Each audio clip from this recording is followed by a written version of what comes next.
बिस्मिल्लाहिर्रहमानिर्रहीम, अस्सलाम वालेकुम, good morning to all of you. नाज़रीन, कीअं आहियो? उम्मीद आहे त तव्हां सभु ठीकु ठाक हूंदव। सबाबरो तव्हांजी ख़िदमत में हाज़िर आहे ऐं मूंसां मुंहिंजो साथी, मुंहिंजो एंकर पर्सन, मुंहिंजो होस्ट मुबशिर मूंसां गॾु आहे। ऐं अॼु बि असीं टॉपिक्स खणी आया आहियूं, कुझु डिस्कशन्स खणी आया आहियूं ऐं मसइलनि जा हल बि ॿुधाईंदासीं। कोशिशि कंदासीं त उन्हनि ॻाल्हियुनि ते डिस्कस कजे जेके रोज़ानो जो असांजे लाइ मामूल थी वियूं आहिनि ऐं हल थियण जी कोशिशि कंदा बि आहियूं उन्हनि खे हल करण जी, पर थींदियूं न आहिनि उहे शयूं। ऐं उहा आहे हिकु वॾो अहम इशू ऐं अहम मामिलो, मसइलो जंहिं ते असीं ॻाल्हाईंदासीं, जंहिंसां तबियत बि असांजी ख़राबु थी वेंदी आहे, जंहिंसां असांजो मूड बि स्विंग थी वेंदो आहे ऐं उन सां गॾोगॾु असांजा ॿार बि इरिटेट थींदा आहिनि, परेशान थींदा आहिनि। उन सां असांखे का ॻाल्हि न वणंदी, उहा कहिड़ी शइ आहे गैस कंदासीं। ऐं मां इहो टास्क ॾींदमि पंहिंजे साथी खे त उहे गैस कंदा अॼु त जंहिं टॉपिक ते मां ॻाल्हाइण वारी आहियां या असीं ॿई डिस्कस कंदासीं त उहा कहिड़ी शइ आहे जेका इंसान खे अॼुकल्ह जे दौर में घणो परेशान करे थी या वरी सीज़नेबल आहे, हाणे हुनजी सीज़न स्टार्ट आहे। मुबशिर, कीअं आहियो? अल्हम्दुलिल्लाह, बेहतरीन, माशाअल्लाह। हिकु दफ़ो ॿीहर अव्हां खे मां मुबशिर हुसैन भली कार चवां थो पंहिंजे साथी मेज़बान सबाबरो सां गॾु। नाज़रीन, यकीनन अव्हां असांजो हिकु मुनफ़रिद प्रोग्राम रोज़ाना बेसिस ते ॾिसी रहिया आहियो ऐं यकीनन तव्हांजा तासुरात, तव्हांजा फीडबैक असां ताईं पहुची रहिया आहिनि। यकीनन असांखे उमेदु आहे तव्हां हिन असांजे नए सेटअप खे पसंदि करे रहिया आहियो। असां कोशिशि कंदा आहियूं रोज़ के नए मौज़ूअ ते अव्हां सां ॻाल्हि ॿोल बि कयूं, को न को सोशल इशू बि उथारियूं, उनजे मथां आवाज़ बि उथारियूं ऐं उनजो सोल्यूशन बि तव्हांखे ॿुधायूं। त जीअं असांजी साथी, असांजी होस्ट तव्हांखे ॿुधायो, अॼु हिकिड़ो अहम सोशल इशू असां खणी आया आहियूं। मूंखे न आहे ख़बर अव्हांजे ज़हन में सभु छा आहे, लेकिन मां गैस करण जी ज़रूरु कोशिशि कंदमि। मुंहिंजे ख़्याल सां जेको हींअर इरिटेटिंग वारो जेको सिलसिलो हले थो पियो, जीअं असां हिकु ॾींहुं पहिरियां जे प्रोग्राम में क्लाइमेट चेंज जे मथां बि ॻाल्हि कई, गर्मी वग़ैरह जो सिलसिलो आहे। हींअर अगरि सीज़नल असां ॻाल्हि कयूं, जेको मूंखे तव्हांजी ॻाल्हि खां पंहिंजे दिमाग़ ते हिकिड़ो कोड़ो लॻो आहे ऐं मुंहिंजे दिमाग़ जी बत्ती ॿरी आहे, त मुंहिंजे ख़्याल सां उहो इरिटेटिंग इशू जेको आहे उहो बत्ती थी थो सघे, यानी कि लोड शेडिंग, बिजली थी सघे। गर्मीअ जे मौसम में ही अहिड़ी सूरत हाल आहे जेका असांखे इलाही ज़्यादा इरिटेट कंदी आहे। मुबशिर, तव्हां बिल्कुलु पॉइंट ते पहुता आहियो, पर उन खां बि अञा हिकिड़ो ॿियो पॉइंट तव्हांखे मां मथे वठी वञणु चाहियां थी, जंहिंजे करे लोड शेडिंग बि थींदी आहे। ऐं लोड शेडिंग जो हूअं त असां ते असरु एतिरो न पवंदो आहे अगरि असां वटि मौसम सुठी हुजे। जीअं त असांजे वटि सियारो अचे थो या वरी थोरी थधी मौसम, थोरी थधी हवा हले थी, त असांखे बिजली जी का प्रॉब्लम न हूंदी, भले लाइट असां वटि हुजे थी या न हुजे थी।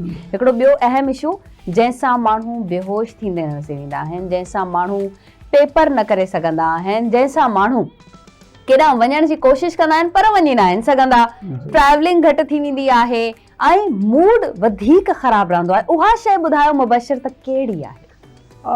जेकॾहिं असां हींअर फी ज़माना ॻाल्हि कयूं, जीअं तव्हां सर्दियुनि जी बि ॻाल्हि कई आहे, मूंखे त ईअं ई लॻे थो, जेकॾहिं मां पंहिंजी ॻाल्हि कयां जेका मुंहिंजे लाइ इलाही ज़्यादा इरिटेटिंग वारी सिचुएशन हूंदी आहे, ऐं मां बि जॾहिं सफ़र वग़ैरह कंदो आहियां त मां गर्मी खां इलाही ज़्यादा परेशान थींदो आहियां। ऐं यकीनन मंझंदि जी जेका सूरज जी तपिश आहे उहा इलाही ज़्यादा तंग कंदी आहे, जॾहिं उन में असांखे पघर ईंदा आहिनि, पसीना ईंदा आहिनि। तव्हां बेहोश थियण जी ॻाल्हि कई, बाय द वे मां तव्हांखे ॿुधाईंदो वञा, मां काफ़ी दफ़ा गर्मीअ में बेहोश थी चुको आहियां। ओह माय गॉड, ऐं इहो हिकिड़ो थोरो प्रॉब्लम आहे। प्लीज़ प्रोग्राम में न थी जो। खैर, आवाज़ टीवी में एसियूं लॻल आहिनि, सो इन जे करे मुबशिर जी तबियत संभलंदी हिते ऐं असीं तव्हांखे बेहोश थियण न ॾींदासीं, छो त असांखे प्रोग्राम करणो आहे। तव्हां वेल पॉइंट ते पहुता आहियो, गर्मी, छो त सुबुह जो थोरी थधी हवा हले पई मुबशिर, असीं ॾिसूं पिया ऐं सुठी हवा लॻंदी आहे। राति में बि थोरी घणी हवा हले पई ऐं कुझु जेके इलाइक़ा असांजा खुलियल इलाइक़ा आहिनि, जीअं तव्हां जंहिं इलाइक़े सां बिलोंग कयो था, उते थोरी थधी हवा हले पई ऐं माण्हू खे वॉक कंदे सुठो लॻंदो आहे त इहा थधी हवा हले। पर जेका ॾींहं जी गर्मी आहे, छा चवंदव तव्हां, केतिरो हिन वक़्तु ई परेशान करे पई ऐं अॻियां हली छा थींदो? इलाही ज़्यादा टेम्परेचर हाई थी वियो आहे ऐं यकीनन इहो इलाही ज़्यादा परेशान कंदो आहे असांजे लाइ। यकीनन तव्हांखे पाण खे बि कोशिशि करणु घुरिजे हर इंसान खे त डायरेक्ट सूरज जी तपिश खां बचियो वञे। छो जो इहे खोड़ सां तव्हांखे बीमारियूं बि पैदा थियनि थियूं, जॾहिं तव्हांखे हीट स्ट्रोक लॻे थो त इलाही ज़्यादा प्रॉब्लम्स तव्हांजे अंदरि जेको आहे क़ुवत मदाफ़ियत में तब्दीली अचे थी पई। इन्हनि सभिनी शयुनि खे बि एड्रेस करण जी ज़रूरत आहे ऐं यकीनन असां इन एजेंडा जे मथां तफ़सीली ॻाल्हि ॿोल्हि तव्हां सां कुझु ॾींहं पहिरियां करे चुका आहियूं, छो जो इहो सॼो असां जंहिं तरीक़े सां सफ़र करे रहिया आहियूं, इंग्लिश वारो सफ़र जेको असांजो आहे, इहो क्लाइमेट चेंज जी वजह सां आहे। इहो यकीनन गर्मी जी तपिश वधणु, टेम्परेचर इलाही ज़्यादा हाई फाई थियणु, इहो असांजे लाइ परेशान कोन आहे। ऐं हींअर असां त चलो कराची जे अंदरि मौजूदु आहियूं, हिते को न को बिजली जो निज़ाम बहितर आहे, लोड शेडिंग वग़ैरह जो बाक़ी इलाइक़नि खां थोरो घटि मयार आहे, लेकिन जेकॾहिं सिंध जे अंदरि असां पंहिंजनि साथियुनि जी ॻाल्हि कयूं, जेके ॿिया मैदानी इलाइक़ा आहिनि, थर पार्कर थी वियो, उमरकोट थी वियो, नवाबशाह थी वियो, इहे उहे इलाइक़ा आहिनि जिते इलाही ज़्यादा गर्मी थींदी आहे। ऐं असांजो पोइ साल ई मुंहिंजो असांजो इतफ़ाक़ थियो नवाबशाह वञण जो, पंहिंजे हिकिड़े दोस्त जे प्रोग्राम ते असां इन्वाइटेड हुयासीं। यकीन कयो नवाबशाह जी गर्मीअ मां ॾिसी करे, उते बर्दाश्त करे, मां ॿिन्ही हथनि सां तोहफ़ा ज़ारी कई त हिन सरज़मीन ते मुंहिंजे ख़्याल सां शायदि असां जेकॾहिं उहा सिंध जी ॻाल्हि कयूं त नवाबशाह जी अहिड़ी सरज़मीन आहे जिते सभिनी खां ज़्यादा हाई टेम्परेचर गर्मीअ जो रहे थो। अच्छा, इन खां वधीक मुबशर अगरि मां तव्हांखे थोरो करेक्ट कयां हिते त जेकबाबाद जी गर्मी, उते जेको पाणी आहे टैंकियुनि जो उहो बि बॉइल थींदो आहे, एतिरी गर्मी, शिदत जी गर्मी, दादू जी गर्मी, सखर जी गर्मी, सखर टकर आहे, टकर जॾहिं तपंदो आहे, ओ माय गॉड। ऐं मां पाण सखर जी आहियां ऐं उहा गर्मी असीं फेस करे आया आहियूं। गर्मी में हूअं त माण्हू सर्वाइव करे वञे थो, पर जॾहिं असांजा ॿारनि ते ॻाल्हि अचे थी, ॾिसो असीं घर में मुबशर कुझु बि कयूं था, फेस वॉश करे वठूं था, थोरो पखो पाण खे हलायूं था, अगरि लाइट न आहे त, अगरि लाइट आहे त असीं एसियुनि में वञी वेहूं था। What about child, what about children जेके स्कूल्स में पढ़नि था, स्कूल्स में एसियूं न आहिनि, गर्मी आहे ऐं ॿारनि जो हिकिड़ो क्राउड आहे ऐं ॿार मैदान में बि खेॾनि था, डुकनि डोड़नि बि था, उनखां पोइ उन्हनि जी केतिरी तबियत ख़राबु थी वञे थी, या वरी उते ई रिसेस जॾहिं उन्हनि जी थिए थी, ब्रेक थिए पियो त उते वरी मसालेदार शयूं खाइणु, तरियल शयूं खाइणु, ऐं उन्हनि जी तपिश, ऐं हिकिड़ो मैदानी इलाइक़ो आहे, मिटी आहे, ज़ाहिर ग्राउंड में मिटी हूंदी आहे, वरी उहा जेकी डस्ट उन्हनि जी पॉल्यूशन सॼो उन्हनि में अंदरि वञे थो, या वरी पाणी वक़्त ते न पीअण, त ॿारनि जी केतिरी न बुरी हालत थी वञे थी। ऐं रोज़ानो जे मामूल ते तव्हां त न्यूज़ एंकर आहियो ऐं पढ़ंदा आहियो न्यूज़, उन्हनि में बि तव्हां हाईलाइट कंदा आहियो केतिरा ई अहिड़ा केसिस जंहिंमें ॿार बेहोश थींदे नज़र ईंदा आहिनि। हा, बिल्कुलु ईअं ई आहे। इहो हिकिड़ो वॾो अहम सोशल इशू आहे जंहिंखे एड्रेस करण जी ज़रूरत आहे। न सिर्फ़ु एड्रेस करण जी ज़रूरत आहे, बल्कि हिन जे मथां असांखे पंहिंजे तौर ते पाण इक़दामात करण जी बि ज़रूरत आहे, हुकूमती सतह ते बि ऐं उन सां गॾु गॾु समाजी सतह ते बि। समाज खे असांखे अवेयर करणो पवंदो ताकी इन्हनि शयुनि खां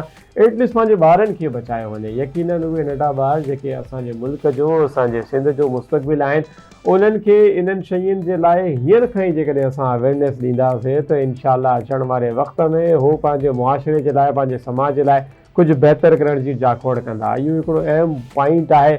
यकीनन जॾहिं स्कूल में ॿार वञनि था पिया ऐं जेकॾहिं असां जिन इलाइक़नि जी तव्हां ॻाल्हि कई आहे, जेकबाबाद समेत ॿिया तमामु इलाइक़ा, हिते त सभ खां वॾो मसइलो बिजली जो बि आहे, लोड शेडिंग जो बि आहे, यानी कि बिजली वेंदी आहे त पोइ ख़बर न पवंदी आहे त ईंदी कॾहिं। त इहो हिकिड़ो वॾो प्रॉब्लम आहे। वरी हींअर जेके करंट सिचुएशन असांजे मुल्क जी हले थी पई, तेल असां वटि जेको आहे घटि थी वियो आहे, जंहिंजे करे असांखे पंहिंजा पावर प्लांट्स बंदि करणा था पवनि, जेके बिजली प्रोडक्शन वारा प्लांट्स आहिनि उहे बंदि करणा था पवनि सिर्फ़ु बिजली बचाइण जे लाइ। त इन करे जन वटि बिजली मयसर आहे, जन वटि बाआसानी अचे थी पई, या जेके सोलर्स वग़ैरह लॻाए वेठा आहिनि, शॉर्टकट लॻाए करे वेठा आहिनि, उन्हनि खे बि इन शइ जी ज़रूरत आहे त तव्हां जेतिरी ज़्यादा बिजली बचाए था सघो पंहिंजनि मुआशिरे जे लाइ, पंहिंजे समाज जे लाइ, ॿियनि माण्हुनि जे लाइ तव्हां बिजली बचायो ताकि उहा ॿिए कंहिं जे कमु अची सघे। बिल्कुलु मुबशिर, तव्हां इहो त पॉइंट तमामु सुठो ॿुधायो आहे, पर मुंहिंजे ख़्याल में हुकूमत खे हिन दफ़े इहो क़दम ज़रूरु खणणु खपे, छो त असां वटि क्लाइमेट चेंज हिन दफ़े जेको थियो आहे उहो सभिनी जे साम्हूं आहे ऐं शायदि इन खां वधीक बदतर सूरत हाल ॾांहुं असीं वञी रहिया आहियूं। इन खां सुठो आहे इन खां पहिरीं जो कुझु अहिड़ो थी वञे जेको असीं एक्सपेक्ट नाहे कयो।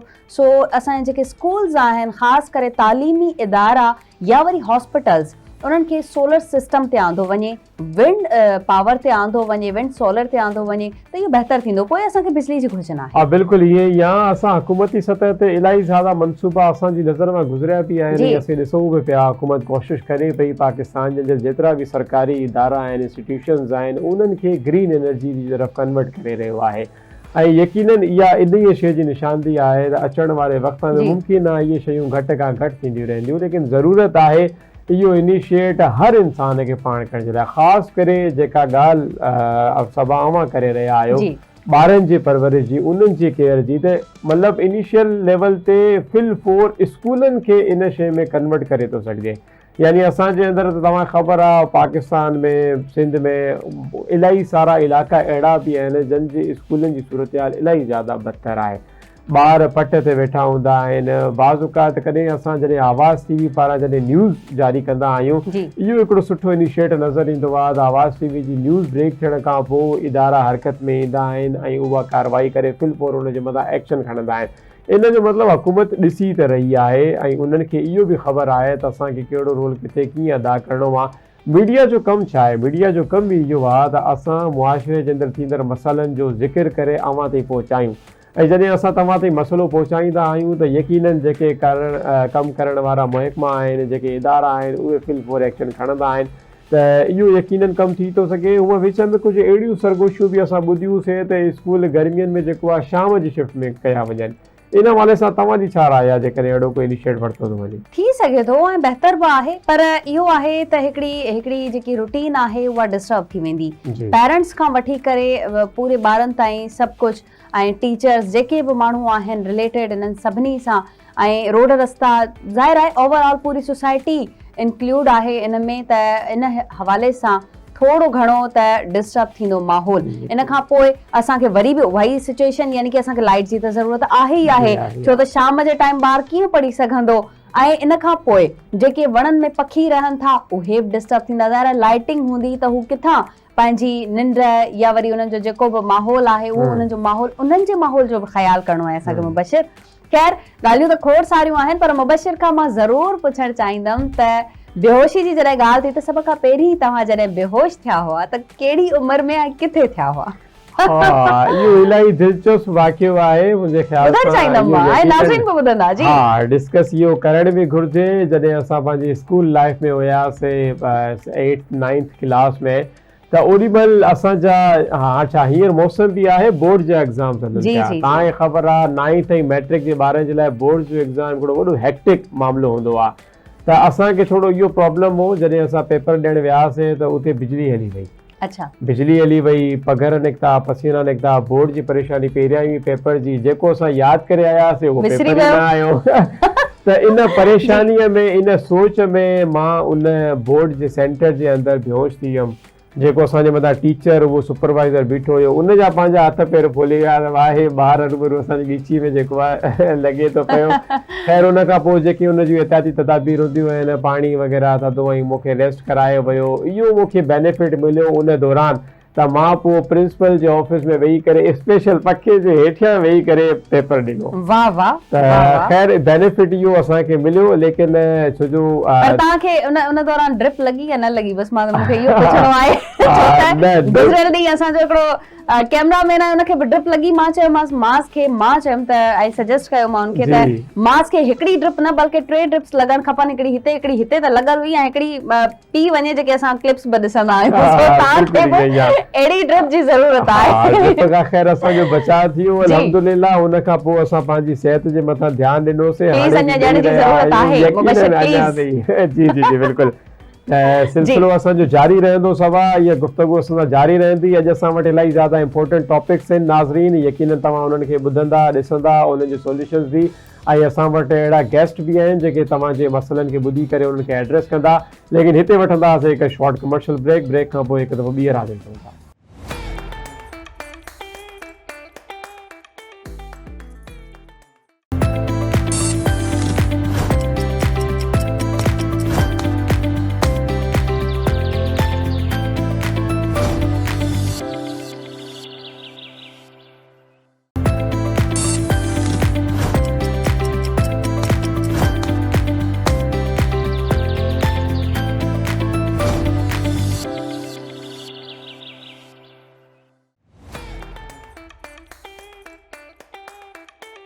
वेलकम बैक नाज़रीन। हिकु दफ़ो ॿीहर असां हाज़िर आहियूं। जीअं असां पहिरियां बि तव्हांखे चयोसीं त जॾहिं बि असां ब्रेक ते वेंदासीं त असांखे तव्हांजी ज़्यादा फ़िक्र रहंदी आहे, इन करे असां कोशिशि कंदा आहियूं त जल्दी मोटी अचूं। हिकु दफ़ो ॿीहर असां वापसि अची विया आहियूं, भली कार चऊं था। यकीनन तव्हां असां सां गॾु जुड़ियल आहियो। जीअं असां ब्रेक खां पहिरियां तव्हांखे ॿुधायोसीं त एॾो इलाही ज़्यादा इम्पोर्टेंट इशू अॼु बि असां हिकिड़ो डिस्कस कंदासीं, जेको असांजे सिंध में हींअर इलाही ज़्यादा बर्निंग इशू आहे, जंहिंजे मथां ॻाल्हि ॿोल बि थी रही आहे ऐं इन जे मथां असां बि ॻाल्हि ॿोल कंदासीं। ऐं आवाज़ न्यूज़ इन केस खे बतौर मीडिया, बतौर जेको आहे ज़िमेदारी जे हिसाब सां इन केस खे बि पाण सां गॾु खणी रही आहे। ऐं अक्सर औकात न्यूज़ में तव्हां इहे ख़बरूं आवाज़ TV पारां ब्रेक थींदे ॾिठियूं हूंदियूं। उहो हिकिड़ो इम्पोर्टेंट इशू जेको आहे असांजो 14 अप्रैल ते मेहर जे अंदरि हिकिड़ी नंढी निंगड़ी उजाला परवीन जेका आहे उहा गुम थी वई आहे। ऐं एतिरा ॾींहं गुज़रण जे बावजूद बि स्टिल अञा ताईं हुन जे बारे में को ॾस पतो न पइजी सघियो आहे, जंहिंजी वजह सां हुन जा वालिदेन इलाही परेशान आहिनि, हुन जा दोस्त जेके नंढा ॿार आहिनि, हुन जे घर वारा इलाही ज़्यादा परेशान आहिनि। ऐं हुननि जी परेशानी खे ॾिसी करे सॼो सिंध परेशान आहे त आख़िर सिंध जे अंदरि अहिड़ी सूरत हाल छो आहे। कॾहिं असांखे कारोकारी जा केस ॾिसण में नज़र था अचनि, कॾहिं असांखे छोकिरियुनि सां गॾु हरासमेंट वारा केस ॾिसण में था अचनि, कॾहिं असां जूं नंढड़ियूं ॿारड़ियूं जेके असां जूं आहिनि नींगरियूं उन्हनि खे गुम कयो थो वञे। इहो इलाही ज़्यादा बर्निंग इशू आहे। असां अॼु हिन जे मथां ॻाल्हि कंदासीं। सभा तव्हां छा चवंदा? मुबशिर, तव्हां तमामु सुठो पॉइंट हाईलाइट कयो आहे ऐं इहो हॉट टॉपिक आहे। हर स्क्रीन ते हर न्यूज़ में असीं ॾिसी रहिया आहियूं त कारोकारी जो इशू हली रहियो आहे, हिकु पासे क़त्लो गारत जा इशूज़ हली रहिया आहिनि ऐं ॿिए पासे गुम थियल न्याणियुनि जी ॻोल्हा बाबति पुलिस जेका असांखे कार्रवाई कंदे नज़र अचे पई, जेका लुक बिज़ी डू नथिंग वारी कार्रवाई आहे, उहा हमेशह असांखे नज़र आई आहे ऐं हिन वक़्तु बि अचे पई। जेका प्रिया कुमारी जे केस खां वठी करे ऐं केतिरियूं ई न्याणियूं हिन वक़्त ताईं गुम थी चुकियूं आहिनि, जिन जी ख़बर न आहे, जिन खे क़त्ल कयो वियो आहे, जिन जा पीउ मां परेशान आहे। उन्हनि में उजाला परवीन जो बि नालो अचे थो, जेका कुझु ॾींहंनि खां गुम लॻी पई आहे, पर उनखे उनजी ॻोल्हा कई पई वञे, उनखे ॻोल्हियो नथो वञे। ॻोल्हा त कई पई वञे, सिर्फ़ु पेपर वर्क आहे, सिर्फ़ु विज़िट्स आहिनि, उन्हनि जे पीउ मां सां मिलणु आहे ऐं बसि ॿियो कुझु बि न। इन हवाले सां नाज़रीन असीं पंहिंजे मेहर जे रिपोर्टर खे लाइन ते वरितो आहे। ज़हीर अब्बास साहब असां सां गॾु आहिनि। इन टॉपिक ते शुरूआत खां वठी हिननि जी नज़र आहे ऐं बहितरीन रिपोर्टिंग करे रहिया आहिनि आवाज़ TV ते। उन्हनि खां ज़रूरु पुछंदासीं त हिन वक़्तु केस जी छा सूरत हाल आहे। ज़हीर अब्बास साहब, अस्सलाम वालेकुम। वालेकुम सलाम जी, हिन वक़्तु उजाला परवीन जे हवाले सां असीं ॻाल्हाए रहिया आहियूं। मेहर में छा सूरत हाल आहे, केस किथे पहुतो आहे, हिन वक़्तु छा सिचुएशन आहे? जी सबा बिल्कुलु जीअं अवां चयो त 14 अप्रैल जी उन अभागी सुबुह ते खां वठी आवाज़ TV जेका पहिरीं फोटो संदसि वालदेन ॾिनो, उहो आवाज़ TV खे ई हथायो। आवाज़ TV हिन जी ख़बर हलाई। उन पहिरें ॾींहं खां वठी हिन वक़्त ताईं आवाज़ TV डेली बुनियादनि ते मुसलसिल आगाह करे रही आहे सॼी सिंध खे त मेयर जे A सेक्शन थाणे जी हद मां जेको अयाज़ कॉलोनी मां तक़रीबन 11 बजे स्कूल जी रिसेस खां पोइ संदसि चाचे खां उते ई स्कूल जे भरिसां किराना जे दुकान तां ख़र्ची वठण बाद मालिकनि जे मुताबिक़ त उनखे स्कूल वञिणो हुयो, पर उहो स्कूल बि न पहुची सघी ऐं संदसि वालदेन बि स्कूल जी मोकल बाद नींगरी खे संभालियो, जंहिं बाद वालिद प्राइमरी उस्ताद शमसुद्दीन सोलंकी जेका आहे सा ॻोल्हा जारी कई ऐं अहिड़ियूं ख़बरूं सोशल मीडिया ते बि पिण रखियूं वयूं ऐं जेका सो मदद जी अपील मुसलसिल कंदो रहियो। ऐं इन में जीअं अवां चयो त पुलिस पारां मालिकनि सां मिलणु, फोटो सेक्शन करणु, जी जी मालिकनि सां मिलणु, फोटो सेक्शन करण वारो जेको आहे उहो मरहलो त बिल्कुलु कंदा आया आहिनि।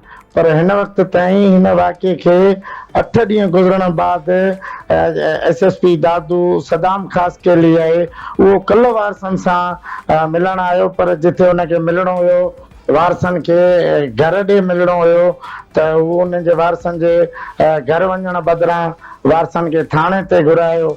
ऐं इन वाक़े में पहिरियों जीअं फोटो सेक्शन जे लाइ 5 रुकनी कमेटी ठाही वई ऐं 6 ॾींहंनि खां पोइ का बि अचीवमेंट लीडर जी मुतालिक़ का पाज़ियाबी न थी सघी त ऐं मां ईअं चवंदुसि त आवाज़ टीवी उन मुतलिक़ साञा वंदनि थोरे शहरनि सां ॻाल्हि ॿोल कई। उन खां पोइ CM सिंध मुराद अली शाह ऐं मेरठ शहर जे MP फयाज़ अली बुट पिणु नोटिस वरितो, जिन DIG तारिक रज़ाक धारेजो सां बि हिन नींगरी जे मुतलिक़ ॻाल्हि ॿोल कई। जीअं अवां चयो त प्रिया कुमारी वांगुरु ही बि जेको आहे सो तमामु घणो मीडिया जी ज़ीनत बणिजी वियो आहे, पर पुलिस हिन वक़्त ताईं का बि अहिड़ी जेका ख़ातिर कार्रवाई आहे उहा न करे सघी आहे। ज़हीर अब्बास, इहो ॿुधाइजो आख़िर वजह छा आहे पुलिस पारां एतिरी कमज़ोरी कानून में ऐं एतिरी सुस्ती असांखे छो नज़र पई अचे? मतिलबु पुलिस पारां असां ॾिठोसीं हाणे कुझु ॾींहं पहिरियां IG सिंध बि हिन वाक़े जो नोटिस वरितो ऐं हुन खां पोइ उन्हनि 8 रुकनी कमेटी हिकिड़ी जोड़ी आहे, जंहिंमें उन्हनि DSP गुलसन खे जेको आहे चेयरमैन उन कमेटी जो बणायो आहे। ऐं असां बि हिन प्रोग्राम जे लाइ DSP साहिब सां राब्तो कयोसीं, उन खां अलावा मुतलका पुलिस ज़िम्मेदारनि सां राब्तो कयोसीं त अची करे पंहिंजो स्टांस ॾियनि ऐं असांखे ॿुधाइनि, लेकिन उन्हनि पारां को बि इन तरीक़े सां स्टांस ॾियण खां जेको आहे उहो मना कयो वियो आहे ऐं उन्हनि चयो त बाबा असां हिन मसइले जे मथां न ॻाल्हाईंदासीं। आख़िर छो पुलिस एतिरी सुस्त आहे? जी मुबशिर, बिल्कुलु जीअं अवां चयो त असां जेको असां ॻाल्हाइण खां अवॉइड करे रहिया आहिनि, ईअं ई आवाज़ टीवी पारां मुसलसिल SHO A section Mohammad Ibrahim सुमरे सां पिणु ॻाल्हि ॿोल जी कोशिशि कई आहे त हू बि जेको आहे सो मीडिया ते अचण खां अवॉइड करे रहियो आहे। इवन कल्ह आवाज़ टीवी हिकिड़ी ख़बर हलाई आहे जंहिंमें आवाज़ टीवी मूं हुन खां SSP खां सवाल करण जी ऐं कोशिशि कई आहे त साईं बाज़ियाब चोन थी थिए त मूंखे बि जेको आहे सो चई त तव्हां थाणे ते अचो ऐं मालिकनि जे घर वञण बजाए जेका नींगरी उजाला परवीन जेका अगवा थी वई आहे उन्हनि जे घर वञण जे बजाए संदसि अमड़ ऐं पीउ खे जेको आहे सो घुरायो थाणे ते ऐं थाणे ते ई तफ़सील हुन वरिता। त उन में मां ॿुधाईंदो हलां त पुलिस जी जेका कार्रवाई आहे वाक़ई जे 6 ॾींहंनि बाद सोशल मीडिया तोड़े इलेक्ट्रॉनिक मीडिया ते ख़बरुनि हलाइण बाद MP फयाज़ अली बुट ऐं जीअं अवां चयो CM जो नोटिस वठण बाद SSP दादू कैप्टन रिटायर सदाम ख़ासकेली तुरुक त वरितो नींगरी उजाला परवीन जे वालिद शमसुद्दीन सोलंकी जे फरियाद ते नामालूम माण्हुनि मथां अगवा जो केस त दाख़िल कयो आहे, FIR त करे छॾी। उन जे लाइ पहिरीं उन्हनि 5 रुकनी कमेटी ठाही जंहिंमें A section SHO Mohammad Ibrahim Soomro ऐं B section SHO Mahtab Khawar, CI incharge अमताज मीरजत ऐं लेडी पुलिस यासमीन सुमरो बि उन्हनि सां हुई, पर हिन वक़्त ताईं उन्हनि जे लाइ का बि तसली वारी या अॻ भराई जंहिंखे चइजे उहा न थी सघी। उन खां पोइ कल्ह SSP दादू कैप्टन रिटायर सदाम ख़ासकेली मेड़ में 8 रुकनी कमेटी जो अनाउंस कयो। उन 8 रुकनी कमेटी में जेको आहे सो संदसि मेयर जो DSP जेको गुलसन थेबो जीअं अवां चयो त हू बि उन सां आवाज़ टीवी कोशिशि कई आहे, इन सां मुसलसिल कोशिशि करे रहियो आहे। उन जे लाइ इहो ॿुधाईंदो त गुलसन थेबो ख़ुदि कल्ह चार्ज वरिती आहे।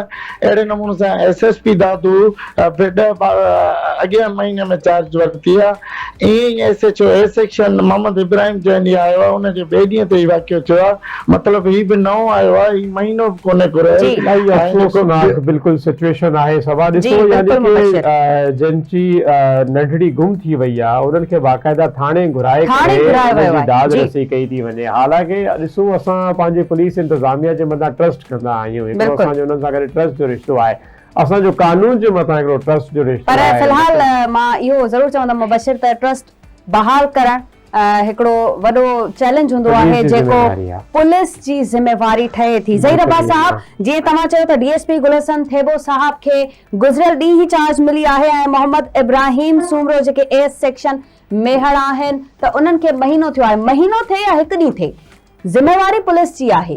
पुलिस हिन वक़्तु ख़ातिरियूं कराए थी, कमेटियूं जोड़ी वञनि थियूं, जीअं प्रिया कुमारी जे हवाले सां जोड़ी वयूं, हिन वक़्तु उजाला जे हवाले सां जोड़ी वञनि थियूं।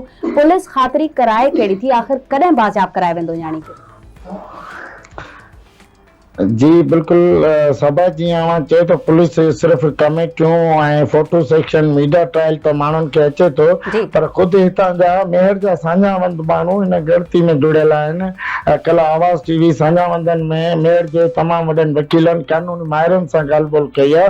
हुननि पिणु गिणती ज़ाहिर कई आहे त सॼे शहर जे मुख़्तलिफ़ इलाइक़नि ते मुख़्तलिफ़ मेडिकल स्टोरनि ते मुख़्तलिफ़ किराना शॉप्स ते सुपर मार्केटुनि में CCTV फुटेजिस लॻल आहिनि या शहर में जेके दाख़िली ऐं ख़ारिजी जेके रस्ता आहिनि शहर में दाख़िल थियण जा उहे पिकटूं छो ख़ाली आहिनि, उन्हनि पिकटुनि ते माण्हू केॾांहुं हलिया विया, उन वक़्तु पुलिस किथे आहे। ऐं हिन वक़्तु बि जेको आहे सो पुलिस कल्ह बि जेको आहे सो मुख़्तलिफ़ जीअं कमेटियूं जोड़ियूं आहिनि उन्हनि में नेक मोहम्मद कोसो, SHO मोहम्मद इब्राहिम सुमरो ऐं महताब कावड़ मुख़्तलिफ़ रोडनि ते CCTV कैमरास जेके आहिनि उन्हनि में सिर्फ़ कोशिशूं ऐं फोटो सेक्शन अधु कलाक जे लाइ करे बिल्कुलु ज़हीर अब्बास मां इन ई पॉइंट वटि ईंदुमि। यकीनन मेहड़ में खोड़ सां ॾाढा वॾा दुकान हूंदा, कारोबारी मराकज़ हूंदा ऐं मुबशिर हिकिड़ी ॿी बि ॻाल्हि तव्हां हिते पॉइंट आउट कजो ऐं रिपोर्टर खां पुछिजो त पेरा बि खयां वेंदा आहिनि। हा बिल्कुलु ईअं ई आहे। हाँ सिंध में त इहा रवायत आहे, अक्सर औकात पेरा खयां वेंदा आहिनि या अक्सर औकात असां ॾिठो आहे जॾहिं चोरी का वारदात थी वेंदी आहे त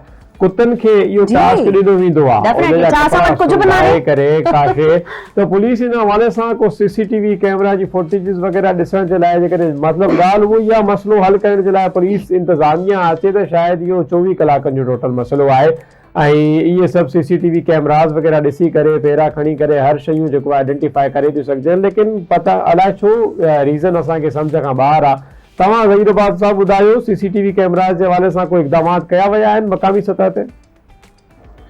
हाँ जी बिल्कुलु मुबशिर जी मूं वज़ाहत कंदे ॿुधायो त जेके ॿ टे SHO जेके हिननि जी 8 रुकनी कमेटी आहे उन्हनि मां बि वरी ॿ टे मुख़्तलिफ़ इलाइक़नि में जेके फुटेजिस या CCTV कैमरा जेके लॻल आहिनि उन्हनि खे बिल्कुलु चेक कयो पियो वञे। निशांदी हिकिड़ी वीडियो बि अहिड़ी हिकिड़ी सोशल मीडिया ते वायरल थी आहे जंहिंखे पुलिस बि ख़ुदि वायरल करण खां रोके थी पई, जंहिंमें ॾिठो थो वञे त नींगरी खे मोटरसाइकिल सवार उतां खणनि था पर हाणे उन्हनि जी वालदेन ऐं पुलिस तस्दीक न कई आहे। इन जे करे इहा बि कंफर्म न थी सघियो आहे त इहा CCTV कैमरा उन ई मासूम गुलनि जहिड़ी उजाला परवीन जी आहे या का ॿी आहे। बिल्कुलु ठीकु आहे, बिल्कुलु ठीकु आहे ज़हीर अब्बास साहब। असां हिन मौज़ू ते वधीक कनेक्टेड रहंदासीं। तव्हांजी वॾी महिरबानी, तव्हां पहिरें ॾींहं खां वठी करे हिन महिल ताईं तमामु अपडेट असांजी नाज़रीन खे ॾिनी आहे। अवां जे टाइम ॾियण जा थोरा था आहियूं। नाज़रीन मां ॾिसी रहिया आहियूं हींअर सॼे सिंध समेत मेहड़ ख़ासि करे इन्हनि जे अंदरि सूरत हाल इलाही ज़्यादा अबतर बणिजी चुकी आहे। कानून असांखे उते नज़र न पियो अचे ऐं पंहिंजे नाज़रीन खे ॿुधाईंदा हलूं त सिर्फ़ु हिन उजाला परवीन सां गॾोगॾु कुझु ॾींहं पहिरियां हिकिड़ो ॿियो वाक़ियो बि पेश आयो जंहिंमें 2 छोकिरियूं नंढियूं जिन जी वीडियो आवाज़ TV पारां ब्रेक कई वई। उन्हनि बि पंहिंजो स्टेटमेंट ॾिनो त असांखे कुझु 2 चर्सी मवाली टाइप माण्हू हुया जेके असांखे खंभण आया ऐं पोइ जॾहिं असां दाऊं कयूंसीं त उहो असांखे चमाट हणी करे भॼी विया। आवाज़ मीडिया जे सोशल प्लेटफॉर्म ते उहे वीडियोज़ अपलोड आहिनि, तव्हां उन्हनि जा शॉर्ट्स ॾिसी था सघो ऐं यकीनन हींअर बि तव्हां पंहिंजी स्क्रीन ते ॾिसंदा असांजे आवाज़ TV जे नुमाइंदे उजाला परवीन जे फैमिली सां ॻाल्हि ॿोल कई आहे ऐं उन्हनि जा जेके वीचार आहिनि उहे बि तव्हां पंहिंजी स्क्रीन ते ॾिसंदा। उन्हनि कंहिं तरीक़े सां इहे वीचार वंडिया आहिनि, छा मामलात उहे ॿुधाया आहिनि, उहे बि असां तव्हां सां ज़रूरु शेयर कंदासीं। बिल्कुलु, ऐं इन्हनि इश्यूज़ ते ॻाल्हाइणु ज़रूरी आहे। अञा केतिरियूं उजाला परवीन, अञा केतिरियूं प्रिया कुमारियूं असांजो गुम थींदियूं ऐं असीं उन्हनि जी ॻोल्हा कंदा रहंदासीं ऐं कानून सिर्फ़ु इहा ई कोटा पूरी कंदो त असीं कमेटीज़ जोड़ियूं आहिनि ऐं असीं ॻोल्हा करे रहिया आहियूं। ख़ैर नाज़रीन, ॻाल्हियूं खोड़ सारियूं आहिनि, वठंदासीं हिते नंढिड़ो ब्रेक खां पोइ वरी वापसि था अचूं मॉर्निंग विथ आवाज़ में।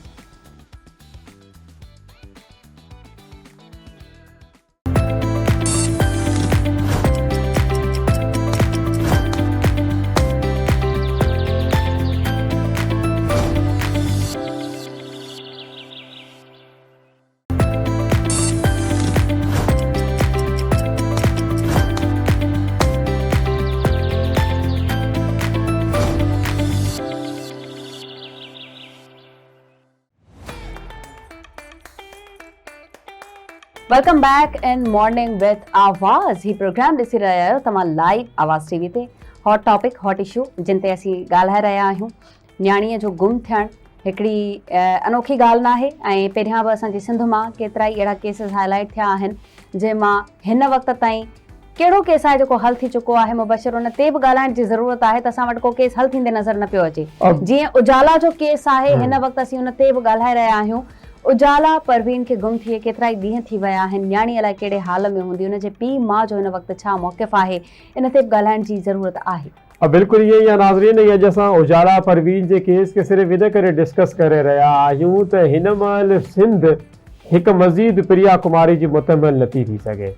असां माज़ी खां वठी करे पंहिंजे कानून जी कमज़ोरियूं ॾिसी करे, सुस्ती कोताही ॾिसी करे पंहिंजा ॿार विञायासीं। असां इहे नुक़सान बर्दाश्त इलाही ज़्यादा करे चुका आहियूं ऐं असां हिन महिल वधीक कंहिं बि न्याणीअ जो सदमो बर्दाश्त नथा करे सघूं। जिते असां वटि ॿिया खोड़ सारा मसइला आहिनि, इते इन करे असां हिन मसइले खे उथारे रहिया आहियूं ताकी असांजी आवाज़ उन्हनि इदारनि ताईं पहुची सघे जिन इदारनि वटि अख़्तियारात आहिनि। त असां यकीनन अवां ताईं उहे ॾुख उहे वीचार असां वंडींदासीं बि ऐं पहुचाईंदासीं बि। उन्हनि जी फैमिली सां गॾु असां राब्तो कयो आहे। उजाला परवीन जो वालिद साहब जेको आहे शमसुद्दीन सोलंकी साहब, उहो असां सां गॾु हींअर लाइन ते मौजूदु आहिनि। शमसुद्दीन साहब, अवां जी महिरबानी, अवां इन ॾुखे वक़्त में आवाज़ टीवी खे पंहिंजी आवाज़ सम्झी करे असांखे टाइम ॾिनो। सभ खां पहिरियां त असांजी सॼी टीम ऐं आवाज़ टीवी तव्हांजे इन ॾुख में बराबरि जी शरीक आहे ऐं यकीनन छो जो असां बि न्याणीअनि वारा आहियूं, असांजे घर बि न्याणियूं वेठियूं आहिनि, असां बि धीअरनि वारा आहियूं। असां तव्हांजे इन ॾुख खे बहितर अंदाज़ में सम्झी सघूं था, लेकिन ॻाल्हि उहा ई आहे इन ॾुख खे सम्झणु ऐं इन ॾुख खे बर्दाश्त करणु जंहिंजे मथां गुज़री रहियो आहे उहो हिकिड़ो बिल्कुलु अलॻि लम्हो हूंदो आहे। त असां चाहींदासीं, हींअर सॼी सिंध तव्हांखे ॿुधी रही आहे, तव्हां पहिरें ॾींहं खां वठी करे असांखे इहो मसइलो ॿुधायो त इहो मसइलो कीअं पेश आयो ऐं उन खां पोइ तव्हां छा कार्रवाई कई ऐं हींअर ताईं करंट छा सिचुएशन आहे। हाँ बिल्कुलु सर, मां अर्ज़ु इहो कंदुसि त मुंहिंजी नंढड़ी उजाला परवीन सोलंकी सुबुह सां 8:30 बजे मां वठी स्कूल छॾे आयसि वञी, सम्झो सर। जी जी जी। उन खां पोइ तक़रीबन 11:15 थिया तो ब्रेक जो टाइम हुयो। नंढड़ी असांजो दुकान आहे स्कूल जे बिल्कुलु साम्हूं जी। उते सर आई, उते माना 5-7 मिंट 8 मिंट शायदि बीठी आहे। 6 ताईं खईं उतां दुकान तां, पोइ उतां दुकान तां थोरी घिसकी वई आहे, माना हेठि लही वई आहे। उन खां पोइ सर बसि माना ज़ाहिर ई न आहे, उन टाइम खां वठी अॻुवा थी वई आहे। 14 तारीख़ हुआ, अॼु असांखे 8 ॾींहं सर मुकमल थी चुका आहिनि। हीअं ताईं का मालूमात को बि दस्तपतो नथो मिली सघे। सही। शमसुद्दीन साहब, इहो ॿुधायो त तव्हां जॾहिं पुलिस खे इतला ॾिनो, ज़ाहिर आहे चवंदा आहिनि त 24 कलाक अगरि ॿार खे थी वञनि गुम थींदे त पोइ तव्हां FIR कटे सघो पिया, छा तव्हांजो पुलिस साथ ॾिनो? हा जी बिल्कुलु, असां पुलिस तावन में आहे। शुरू खां वठी पुलिस बिल्कुलु तावन में आहे, पर असांखे हीअं ताईं रिकवरी माना न थी सघी आहे। असां तमामु परेशान आहियूं। पुलिस सां बिल्कुलु तावन में गॾु आहे, हर हंधि बीठी आहे। असां जिते फ़ोन कयूं था उते पहुचनि था। बाक़ी हीअं ताईं असांजी माना नंढड़ी हीअं ताईं न मिली सघे। असां तमामु बेहाल आहे, तमामु परेशान आहियूं ऐं पुलिस असां सां बिल्कुलु तावन में आहे। असां जे लाइ हर गुज़रंदड़ लम्हो ऐं नामेदी जे तरफ़ असांखे धिके रहियो आहे। बिल्कुलु असीं सम्झी सघूं था तव्हांजी ॻाल्हि। घर में तमामु बेचैनी जो आलम आहे। जी जी। ऐं इहो असांखे सोचूं था त अल्लाह पाक कंदो मुंहिंजी नंढड़ी ख़ैर सां हूंदी। आमीन आमीन, ख़ैर सां हूंदी। तव्हां मायूस न थो। जी। ऐं असां जे मुल्क में इहो तासुर पैदा कयो वियो आहे त हाणे असां पंहिंजा बच्चा बि न पढ़ाए सघूं, ख़ासि करे न्याणियूं त पढ़ाइण खां अधी वयूं हलियूं। बिल्कुलु सही सही चओ। बिल्कुलु शमसुद्दीन साहब, अपील आहे त अव्हांखे अगरि का बि ख़बर आहे या कंहिं शकी माण्हू बाबति का मालूमात आहे, बराए महिरबानी या असां ताईं पहुचाई वञो या पुलिस ताईं पहुचाई वञे। बाक़ी पुलिस जे तरफ़ां का पॉज़िटिव ॻाल्हि या का मालूमात न मिली सघी आहे जंहिं मां असां सम्झी सघूं त असांजी नंढड़ी जल्द खां जल्द मिली वेंदी। बिल्कुलु शमसुद्दीन साहब, उहे त तमामु शयूं असांखे नज़र अचनि पियूं। असां बि तव्हां सां राबितो करण खां पहिरियां पुलिस इंतिज़ामिया सां राबितो कयोसीं ऐं जेका हींअर करंटली नई कमेटी जोड़ी वई आहे, असां DSP साहब सां बि राबितो कयोसीं, लेकिन पुलिस पारां इन मौज़ूअ ते ॻाल्हाइण शायदि उन्हनि खे मायूब लॻो, जंहिंजी वजह सां उन्हनि असांखे वक़्तु न ॾिनो, जेका इलाही ज़्यादा इन्हनि जी सुस्तीअ खे ज़ाहिर करे थी पई। असां बि इहो पिया चाहियूं त तव्हां पारां इहो असीं ॿुधी सघूं त पुलिस हिन महिल ताईं अव्हांजी छा हेल्प आउट कई आहे। ऐं असां हिन खां पहिरियां पंहिंजे रिपोर्टर खे बि लाइन ते वरितोसीं त उन्हनि बि ॿुधायो त पुलिस जेका तव्हांजी हेल्प आउट कई आहे उहो इहो आहे त तव्हांजी दाद रसी करण जे लाइ तव्हांखे ई थाणनि जा चकर लॻाया था वञनि, तव्हांखे थाणनि ते घुरायो थो वञे। हुजण त इहो घुरिजे त हींअर तव्हां इलाही ज़्यादा परेशानी हालत में आहियो ऐं इलाही मुश्किल हालत में आहियो। तव्हांजे घर अची करे नुमाइंदा अची करे तव्हांजी ॻाल्हि ॿुधनि, तव्हांजी आवाज़ ॿुधनि, तव्हांजी दाद रसी कनि, लेकिन अफ़सोसनाक मरहलो इहो बि साम्हूं अचे वियो। ख़ैर ॻाल्हि इहा बि डिस्कस कजो, जॾहिं नियाणी 14 अप्रैल ते गुम थी त उन खां पोइ ज़ाती तौर ते तव्हां छा एफर्ट्स कयूं, मिटनि माइटनि उन मेड़ जे के इलाइक़े में तव्हां उनखे ॻोल्हण जी कोशिशि कई आहे, इन हवाले सां तव्हांजी ज़ाती एफर्ट्स छा आहे?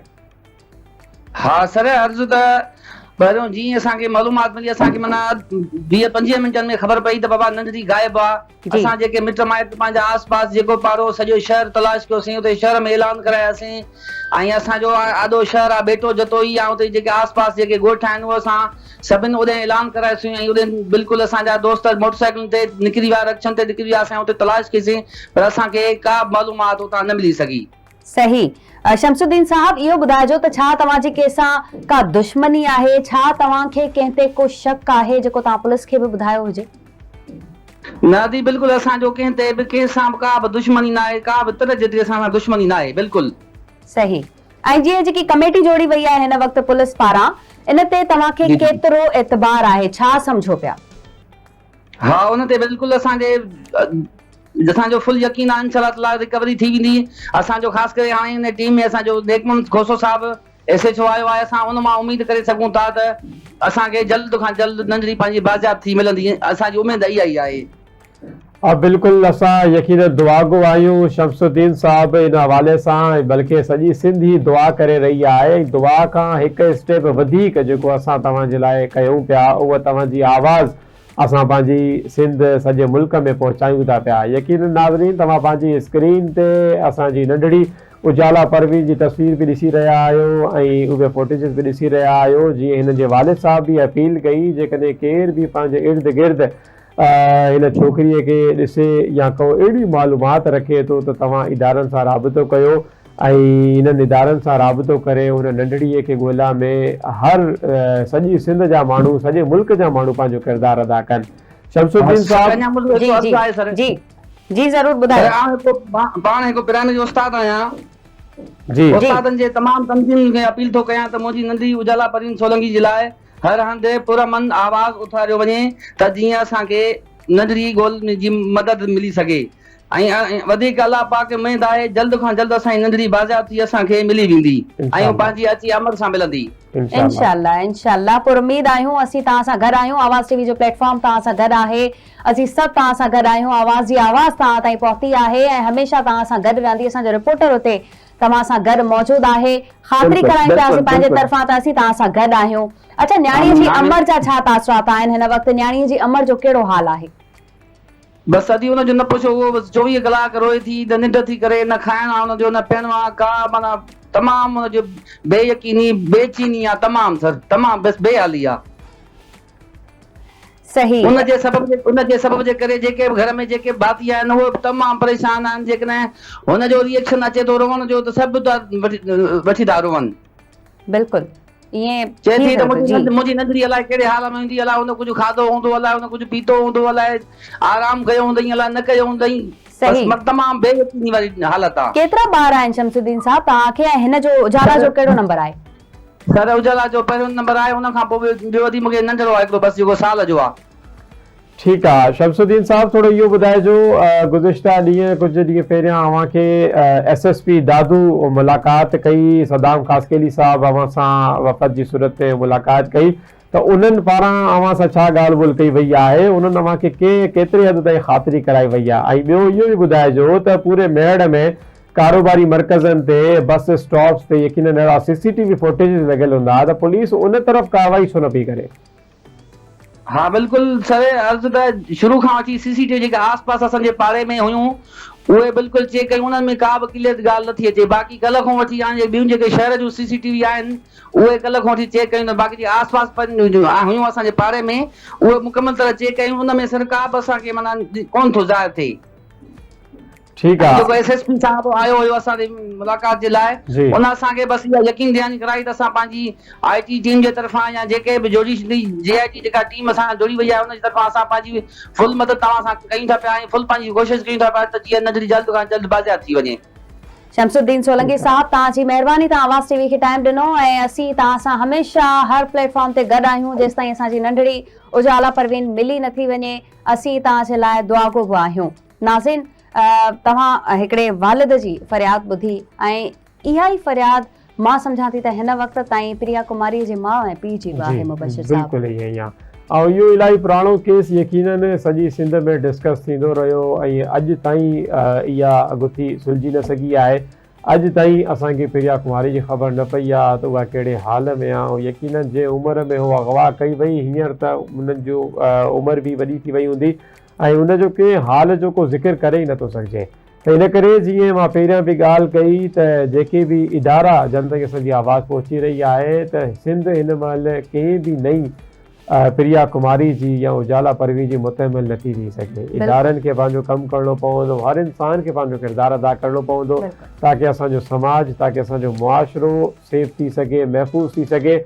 ऐं जंहिं मसइले जी तरफ़ असांजे साथी शमसुद्दीन सोलंकी साहब बि ॻाल्हि कई त नियाणे जी तालीम जे हवाले सां, यानी मां ॾिसो हिकिड़ी नंढड़ी छोकिरी जेका स्कूल वञे थी पई पंहिंजे अखियुनि में ख़्वाब सजाए करे त मां इहा तालीम पढ़ाए करे पंहिंजे वालिदेन जी ख़िदमत कंदमि। का नियाणी डॉक्टर थियणु चाहींदी, का पुलिस थियणु चाहींदी, ऑफिसर थियणु चाहींदी, का इंजीनियर थियणु चाहींदी, लेकिन जॾहिं उहो स्कूल वञे थी त स्कूल जी ब्रेक खां पोइ उनजो को अता पता नथो पइजी सघे। असांखे यानी कि मालूम ई न आहे त उनखे ज़मीन खाई वई, आसमान खणी वियो। त इहा इलाही परेशान कुन सूरत हाल आहे। नाज़रीन, असां इन मौज़ू जे मथां मज़ीद डिस्कशन जारी रखंदासीं ऐं हींअर वक़्तु थियो आहे हिकिड़े शॉर्ट कमर्शियल ब्रेक जो। असीं दोबारा हाज़िर थियूं था ब्रेक खां पोइ।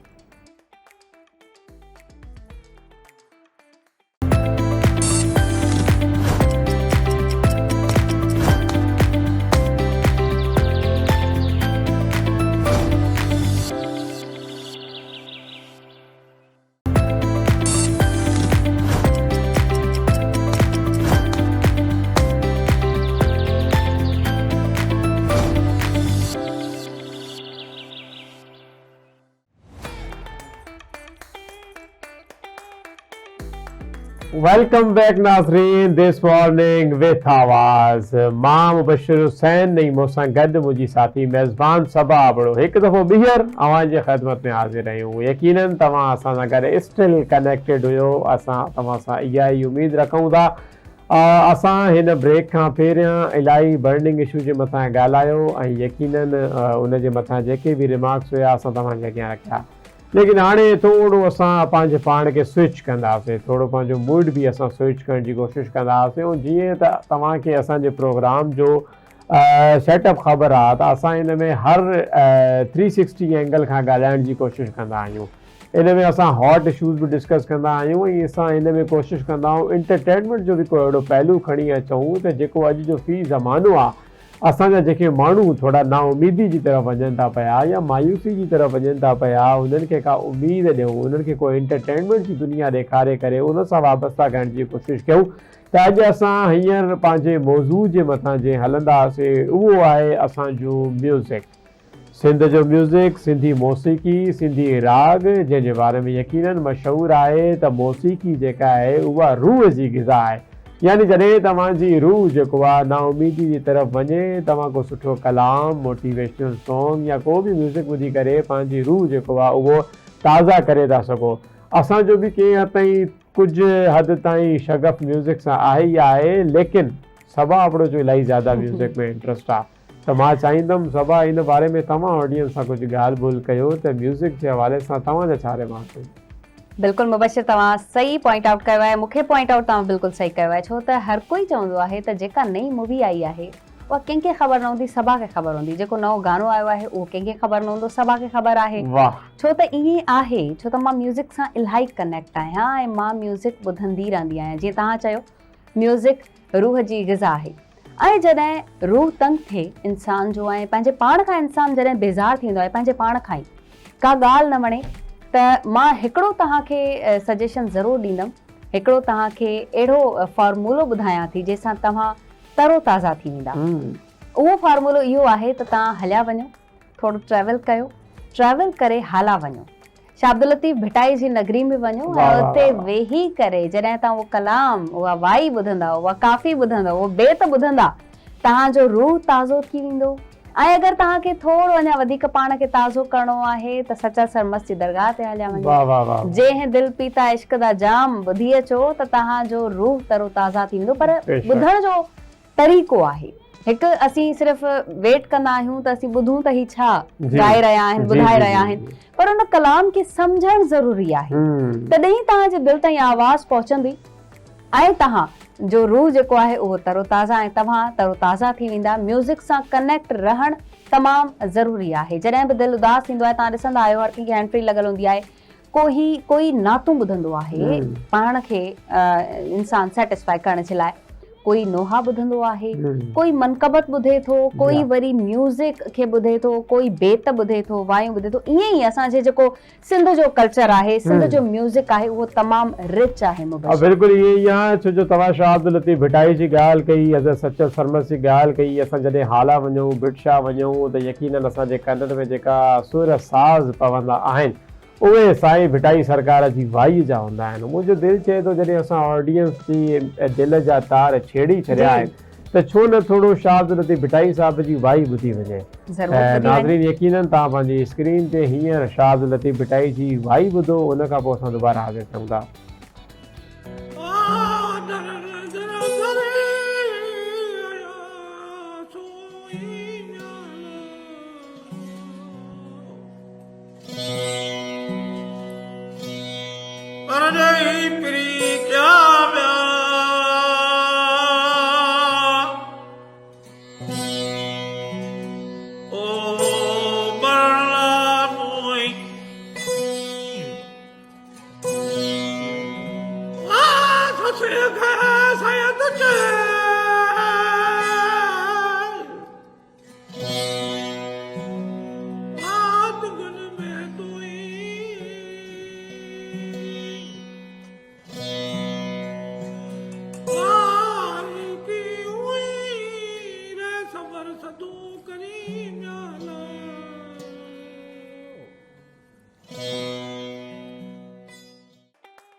जी नाज़रीन, अवां ॾिसी रहिया हुयो असांजो दिस मॉर्निंग विथ आवाज़, ऐं असां तव्हांखे पंहिंजी स्क्रीन ते शाह अब्दुल लतीफ़ भिटाई जी वाई ॿुधाई। यकीनन तव्हां बि असां सां गॾु हिकु दफ़ो ॿीहर फ्रेश थी विया हूंदव ऐं यकीनन जेका असां ॻाल्हि कईसीं त इहा वाई ॿुधण लाइ तव्हांखे हाला वञण जी ज़रूरत न आहे। हाणे असां तव्हांखे स्क्रीन ते ई साईं भिटाई सरकार जो कलाम ॿुधाए छॾियोसीं त असां हींअर ॻाल्हि कंदासीं सिंध जे मौसीक़ी जे माज़ी, हाल ऐं मुस्तक़बिल जे मथां।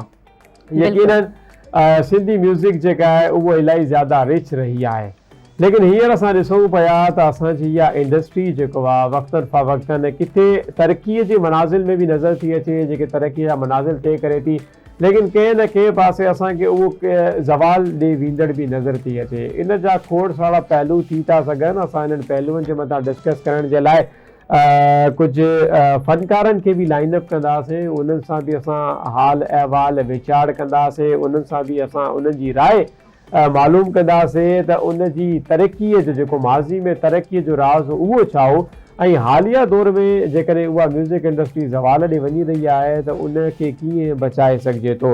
यकीनन अॼु जे ज़माने में कमर्शलाइज़ेशन इलाही ज़्यादा थी वई आहे। असां ॾिठोसीं ज़माने में म्यूज़िक इंडस्ट्रीअ में जेको आहे क्वांटिटी खे छॾे करे क्वालिटी खे छॾे करे क्वांटिटी जे मथां ध्यानु ॾिनो वियो, यानी कि बसि कलाम कढणो ई कढणो आहे, न शाइरी जो सिर पेर नज़र थो अचे, न ॿिए कंहिं म्यूज़िक जो सिर पेर नज़र थो अचे, बसि कमर्शलाइज़ असांजे माण्हुनि इलाही ज़्यादा करे छॾियो उन कलाम खे। त इहे यकीनन उहे आसार आहिनि, उहे शयूं आहिनि जेके असांजी म्यूज़िक इंडस्ट्रीअ खे मां सम्झां थो ज़वाल पज़ीर जी तरफ़ जेको आहे वठी वञी रहियूं आहिनि। असां कोशिशि कंदासीं इन मौज़ू ते ॻाल्हायूं ऐं इन जे मथां को सोल्यूशन बि कढूं त असां हिन म्यूज़िक खे, सिंध जी म्यूज़िक खे वधीक बहितर कीअं करे था सघूं। असांजे सिंध में यकीनन इदारनि जी खोट बि आहे जेकी म्यूज़िक सेखारण खां जेको आहे उहे परे आहिनि। बल्कि इन हवाले सां असां कल्ह जे प्रोग्राम में बि इहा ॻाल्हि डिस्कस कईसीं त सिंध सरकार इलाही अहम क़दम खयूं स्कूलनि जी सतह ते सरकारी टीचर जेको आहे म्यूज़िक जे लाइ हायर कया विया ऐं असां हीअं ॾिसूं था पिया सिंध हुकूमत जे तरफ़ां त इहे क़दम खयां था वञनि लेकिन छा असांजा जेके लेजेंडरी फ़नकार आहिनि छा असांजा जेके उहे गीत ॻाइण वारा लेजेंड्स आहिनि उहे पंहिंजो कंहिं हद ताईं किरदारु अदा करे सघनि था इनखे बि असां ज़रूरु डिबेट कंदासीं बिल्कुलु मुबशिर सही चयो तव्हां पर असां जीअं तव्हां चयो त असीं तरक़ी ॾांहुं त वञूं पिया पर ज़वाल ॾांहुं वञूं पिया तरक़ी मूंखे घटि नज़र अची रही आहे हिन वक़्तु सिर्फ़ु ज़वाल ई ज़वाल नज़र अची रहियो आहे जीअं असां वटि टिकटॉक जी दुनिया आहे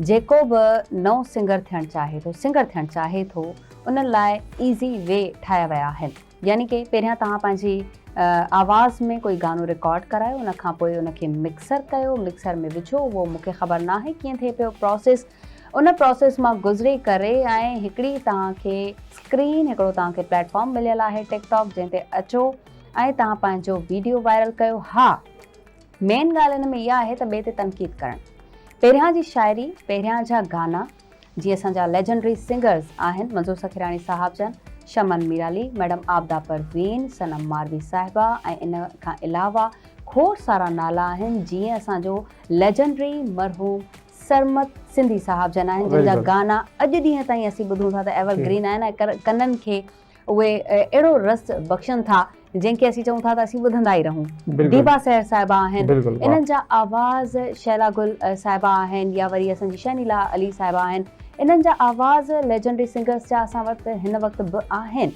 पर असां वटि शाइरी न आहे इन्हनि जे गाननि में तनक़ीद न हुई अगरि तनक़ीद बि हूंदी आहे कंहिं शइ में त असीं चवंदा आहियूं त तनक़ीद बराए इस्लाह हुजे पर हिन वक़्त जी शाइरी जेके असांजा हे नई टहीअ जा सिंगर्स आहिनि ऐं शाइर आहिनि इहे तनक़ीदी शाइर ऐं तनक़ीदी सिंगर थी विया आहिनि जंहिंसां मुआशरे में बिगाड़ पैदा थिए पियो सुधार पैदा न पियो थिए ऐं मुआशरो ॿिए तरफ़ वञे पियो यानी कि कंहिं ते तनक़ीद करणी आहे अगरि कोई किथे वेठो आहे फॉरेन कंट्री में वेठो आहे तव्हां वटि पैसा पहुची वञनि था तव्हां वटि शाइर जो नालो हिकिड़ो जंहिं शाइरी करण ई न सिखी आहे उहो शाइरी जी ख़बर ई न आहे त कीअं थींदी आहे उनजो नालो अची वञे थो उनखे कंहिं ते तनक़ीद करणी आहे त तव्हां वटि सिंगर मौजूदु आहे जेको पैसा वठे पियो पोइ तव्हां वटि प्लेटफॉर्म बि मौजूदु आहिनि जंहिं ते तव्हां तनक़ीद आराम सां ॿियनि माण्हुनि ताईं पैगाम पहुचाए सघो था छा असांजी सिंध सूफ़ियुनि जी धरती इहा आहे बिल्कुलु इहे ई आहे यकीनन मां इहो सम्झां थो असांजी इन इंडस्ट्रीअ जे ज़वाल ॾांहुं वञण जी हिकु वजह इहा बि आहे त जेको सिंध जो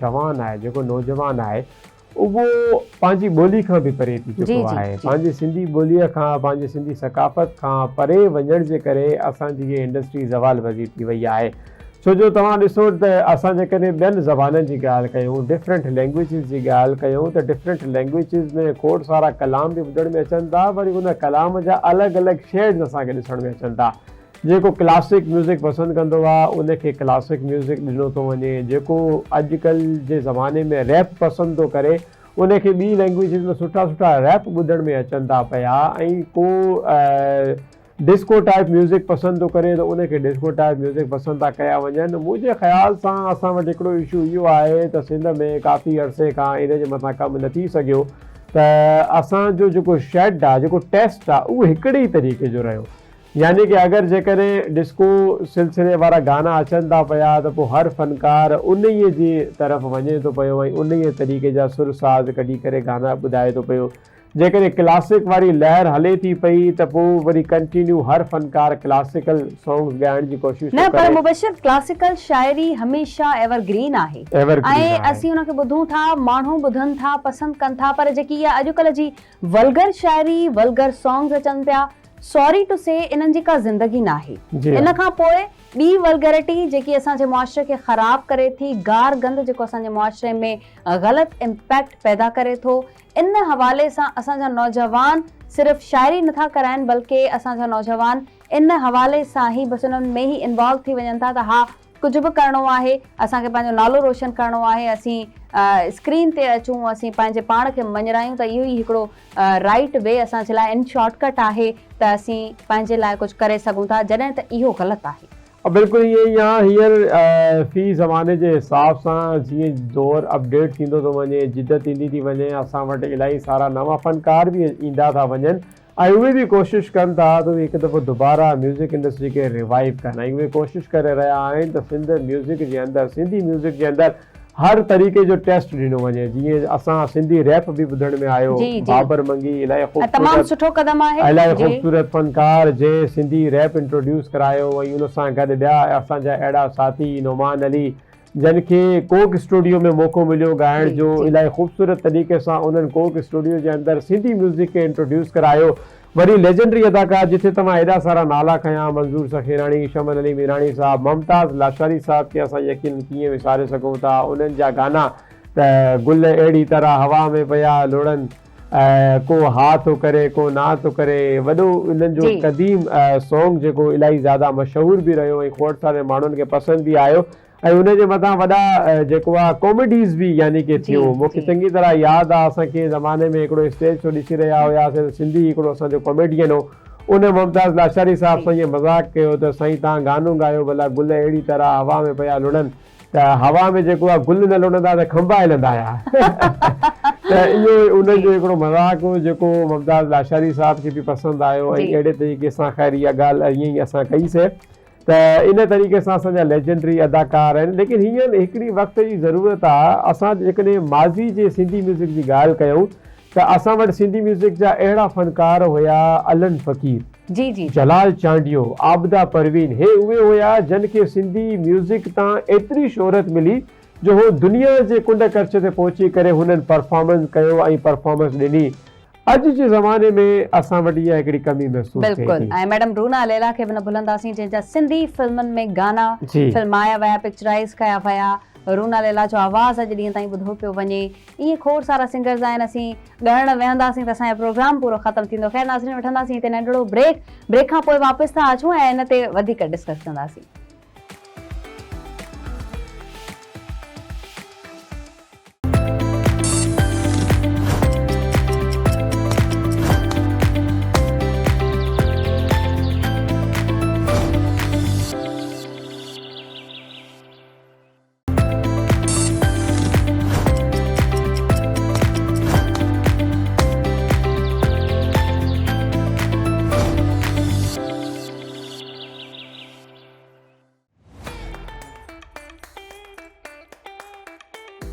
welcome back in morning with आवाज़। ही प्रोग्राम ॾिसी रहिया आहियो तव्हां लाइव आवाज़ टीवी ते। जीअं त असीं मौसीक़ी जी ॻाल्हि करे रहिया आहियूं ऐं मौसीक़ी रूह जी ग़िज़ा आहे ऐं जॾहिं खां असीं कुझु सॉन्ग्स ॿुधा आहिनि त असांखे बि कुझु माण्हू फेवरेट असांजा थी वेंदा आहिनि। ऐं मुबशर हिते हिकिड़ी ॻाल्हि मां ज़रूरु कंदमि त एज वाइज़ इंसान खे म्यूज़िक पसंदि ईंदो आहे। जीअं जॾहिं असीं नंढा हूंदा आहियूं त असांखे म्यूज़िक ख़बर न पवंदी आहे, सम्झ में न ईंदो आहे ऐं असीं थोरो फास्ट म्यूज़िक पसंदि कंदा आहियूं ऐं पाड़ेसरी मुल्कनि जो बि म्यूज़िक ॿुधंदा आहियूं, या वरी कंहिंखे हॉलीवुड म्यूज़िक पसंदि ईंदो आहे, कंहिंखे अरेबिक म्यूज़िक घणो पसंदि आहे। हर कंहिंजी पंहिंजी चॉइस आहे। पर जॾहिं असांजी वधे थी या असीं मैच्योरिटी जी तरफ़ अचूं था, उन तरीक़े जो म्यूज़िक असांखे पसंदि ईंदो आहे। पहिरीं उहो सम्झ में न ईंदो आहे। बाद में जॾहिं असीं पंहिंजे बाबा खे ॿुधंदा आहियूं, चाचनि खे ॿुधंदा आहियूं त हू वेठा इहो म्यूज़िक ॿुधनि पिया, असांखे इरिटेशन थींदी आहे त हीउ म्यूज़िक छा हलाए वेठा आहिनि, असांखे ॿियो कुझु ॿुधणो आहे, ॿियो कुझु ॾिसणो आहे। पर जॾहिं असीं उन एज में पहुचंदा आहियूं त असांखे वाक़ई सम्झ में ईंदी आहे त हीउ म्यूज़िक केतिरो न क़दीम, सुठो ऐं तहज़ीब याफ़्ता म्यूज़िक आहे। बिल्कुलु ईअं ई आहे। डिफरेंट शेड्स मिलंदा आहिनि, डिफरेंट टेस्ट मिलंदो आहे। उमिरि जे हिसाब सां तव्हांजी पसंदि बि तब्दील थींदी वेंदी आहे।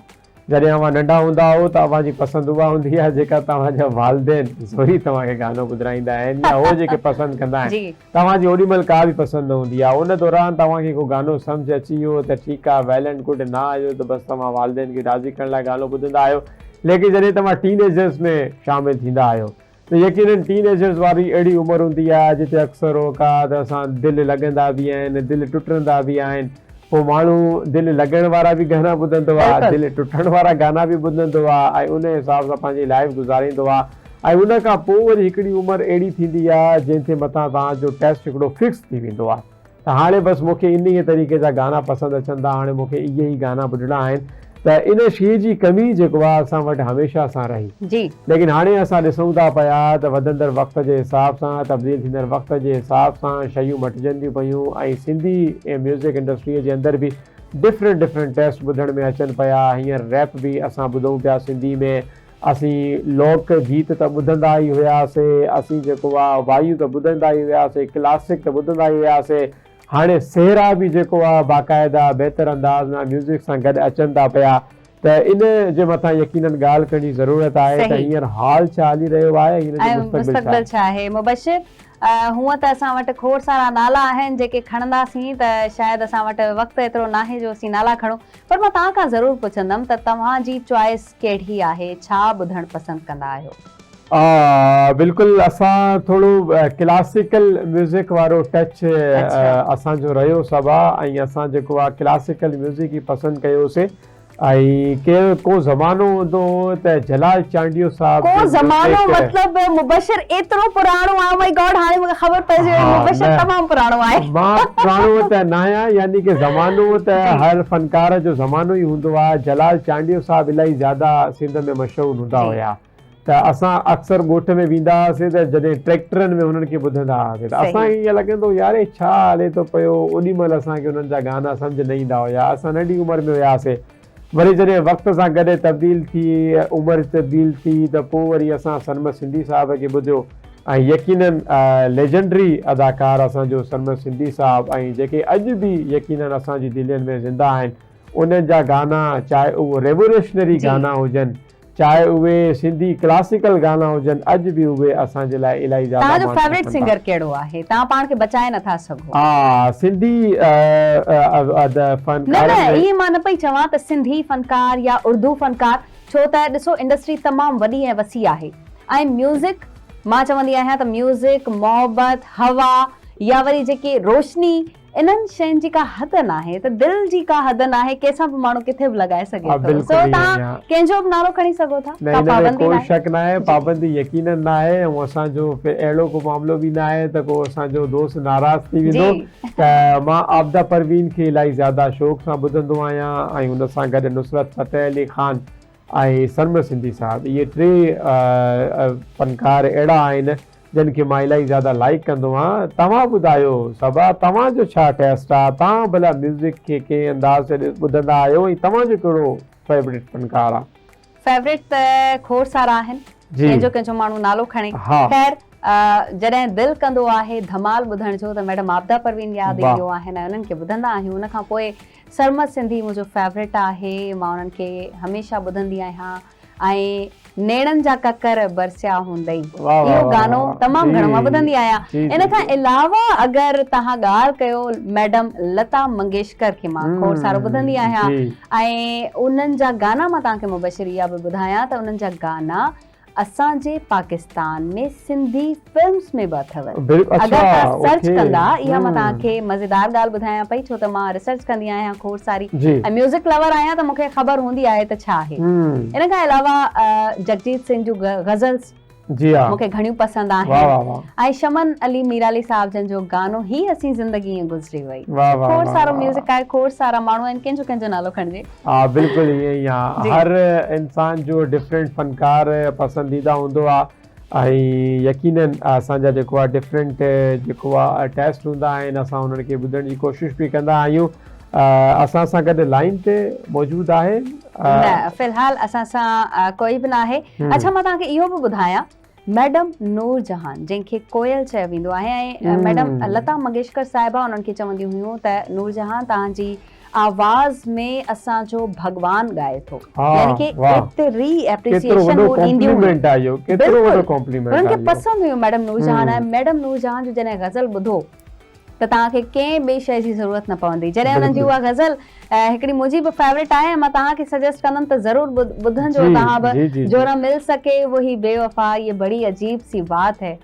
त बहितरीन इहे सिंगर आहिनि, ऐं अञा असांजा जेके सिंध जा सिंगर आहिनि उन्हनि जूं त ॻाल्हियूं ई विसरी वियूं आहिनि। असीं उन्हनि सां बि ॻाल्हाईंदासीं। हिन वक़्तु असांखे मुबशिर जॉइन कयो आहे बहितरीन लेजेंडरी फनकार मंज़ूर सखीरानी साहब जन, सिंध जो वॾो नाले वारो फनकार असां सां हिन वक़्तु लाइन ते मौजूदु आहे। मंज़ूर सखीरानी साहब, अस्सलाम वालेकुम। वालेकुम सलाम। कीअं आहियो मंज़ूर सखीरानी साहब? तव्हांजी महिरबानी, तव्हां आवाज़ टीवी खे पंहिंजो कीमती वक़्तु ॾिनो आहे। वाकई वक़्तु त कीमती आहे, पर असां वक़्त जो क़दुरु न आहे। जी, सही चओ बिल्कुलु पिया। वक़्तु पूरो आहे। हा तो कॾहिं न आहे गुज़रे पियो कुझु बिज़ी आहे।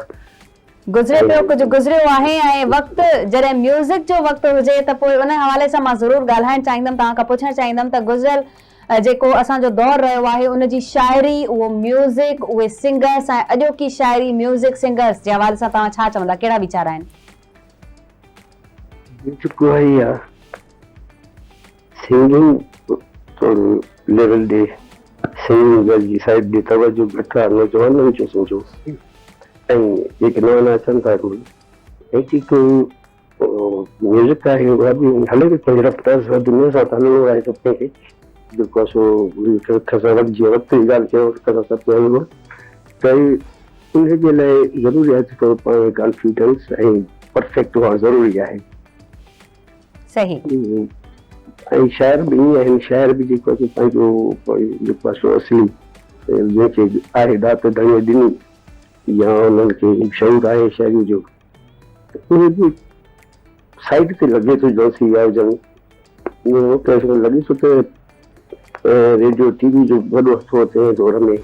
सही। ऐं हिन दौर में वरिजी चुको आहे। हा बसि इहा ॻाल्हि कंदुसि, बाक़ी ॿी त शइ साॻी आहे। बिल्कुल मंजूर सकीनानी साहब, यकीनन असांजे अवां सिंध जी लेजेंडरी आवाज़ आयो ऐं अवां ज़िंदगीअ जा काफ़ी साल जेको आहे उहो म्यूज़िक इंडस्ट्री खे ॾिना, बल्कि सिंधी ज़बान खे ॾिना।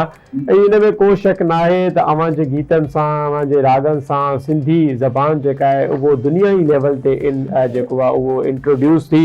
खोड़ सारा माण्हू तव्हांखे पसंदि कंदा आहिनि, बल्कि मां जेकॾहिं पंहिंजी ॻाल्हि कयां, मुंहिंजे घर में इलाही ज़्यादा शौक़ सां जेकॾहिं कंहिंखे ॿुधो वेंदो आहे त मंज़ूर साहिबु उहो तव्हांजो ई नालो आहे। असां इन खां पहिरियां डिस्कस करे रहिया हुआसीं मंज़ूर सकीनानी साहब त सिंध जो जेको हींअर म्यूज़िक इंडस्ट्री आहे उहो कंहिं तरीक़े सां ज़वाल जी तरफ़ वधी रही आहे, त तव्हांजो इन जे बारे में छा राय आहे, इन जी वजह छा आहे ज़वाल जी तरफ़, ऐं इनखे कीअं रोके थो सघे? मां त अॻे में ज़िक्र कयो हिकु ॻाल्हि जो हिन जो इहो ई अथव की लाइ ॾिनी आहे या वाकई माण्हू एतिरो लाशौक़ थी वियो आहे या तालीम वाकई असांजे सिंध में किथे आहे तालीम। इहे आहिनि त माण्हू शायदि पुठियां लॻा आहिनि त हुन ज़रिए जेको आहे असां पंहिंजो रहूं पब्लिक में इन थियूं या रहूं या सोशल मीडिया ते हिकिड़ो गीत लिखी करे जेको आहे सो राति राति मशहूरु थी था वञनि। ऐं पोइ असांजी वरी छा जेके उन्हनि खे केरु रिकॉर्ड करे, अॻे त रिकॉर्डिंग कंपनियूं हूंदियूं हुयूं, असांखे घुराईंदियूं बाबा अचो तव्हां रिकॉर्ड कयो, असांखे जेको आहे सो आहे फाइल आहे या हीअ असांजी जेको आहे सो सिलेक्शन आहे जेके पंहिंजा वटि थींदा हुआ त उन कंपनी उहे इदारा कोन्हनि रहिया। जीअं रेडियो थियो, टीवी अची आहिनि, असां वटि पंहिंजे केतिरो काफ़ी कैपेसिटी जो मेरे पास घटि आहे। मंजूर सकीनानी साहब, तव्हांजो कुझु टाइम पहिरीं जी असीं हिकिड़ो गानो ॿुधोसीं, छा इहो असीं कॉम्पिटिशन में अचण जे हवाले सां चई सघूं था? छो त अॼुकल्ह जेको असीं माहौल ॾिसूं पिया, टिकटॉक ॾिसूं पिया, माण्हुनि जा प्लेटफॉर्म ते अची करे हिक ॿिए खे ॻाल्हाइण ॾिसूं पिया, शाइरीअ में छा सम्झो पिया? तव्हांजो जेको उहो गानो हो जेको तमामु घणो वायरल थियो, उन जे हवाले सां तव्हां छा चवंदा? पापा कुझु गानो हो तव्हांजो जी ॿुधियूं ख़बरूं ते एतबार कंदा करे न त मीडिया ते थिया आहिनि, हिकु ॿ थिया हूंदा जेको आहे सो पॉपुलर थिया आहिनि। ऐं तव्हां लाइ कहिड़ो सिलेक्ट कयो आहे?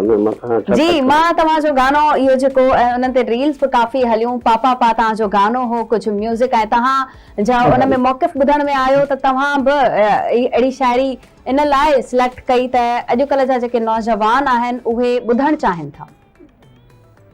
शाइरी जे हिसाब सां ॿुधाए तर्मो कयो, पंहिंजे म्यूज़िक जे हिसाब सां कयो। शाइरी जेका आहे तव्हां बि ॿुधी आहे, उहो बि ॿुधी आहे, मां बि ॾिठी, पर उहो परफॉर्मेंस जेको आहे मूंखे म्यूज़िक जे हवाले सां थोरो ॿुधाइणो, पर जेको मूंखे करे सघां थो ऐं कोशिशि कई हुनखे ट्यून खे निभाइण जेको कंपोज़िशन। बाक़ी जेको आहे स्टोरी आहे, शाइरी आहे, उहा त जेको इहा छा मिले छो जो हुन में रुॻो आहे गानो ॿुधो हूंदो दिल को साफ के पिक्चर चला उधर बादशाह जेके उनका साथ हुआ। ठीकु आहे मंजूर सखियाणी साहब। कुछ चवण चाहियां जी हाँ सर, मां इहो पुछा कंदुमि अव्हां खां, अव्हां माशाल्लाह सां वॾे लेजेंडरी शाइरनि खे ॻायो आहे, उस्ताद बुखारी जा कलाम पढ़िया हुई, अली गुलसांगीअ जा कलाम पढ़िया, त अव्हां छो जो इलाही अरसे खां इन इंडस्ट्री में कमु कयो पिया, त हींअर जा जेके मौजूदा शाइर आहिनि उन्हनि में ऐं हिन लेजेंडरी शाइरनि में अव्हां कहिड़ो डिफरेंस महसूस था कयो, कहिड़ो फ़र्क़ु शाइरी में अव्हांखे नज़र थो अचे, ऐं उहे कीअं हिन लेजेंडरी अदाकारनि जे मथां? जी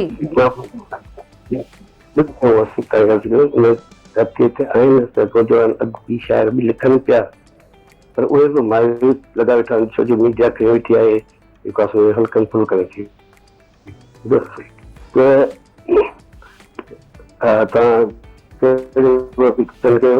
असांजे पुराणा गीत आहिनि या कुझु हिकु असां हिकु ॿ कई था चऊं उहे असांजा पब्लिक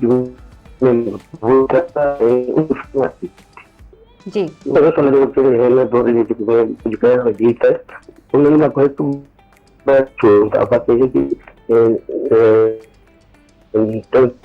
आदमी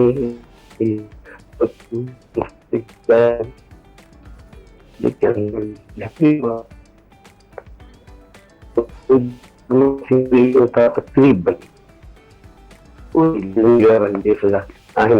शायर या कोई गीत लिखा था पब्लिक के अज भी याद है, अज भी अज पर फरमाइशों करता हर स्टेज करता। बिल्कुल दौर जे हिसाब सां मंजूर सखीरानी साहब गीत रिकॉर्ड थियनि पिया, असां वटि नवां नई टही है। जी जी घणे मक़सद ते चयो कजो मतलब फैमिली की दाल कई जी लेकिन ये सब शायरनि खे ॻायूं पिया ऐं नौजवान बि कंदा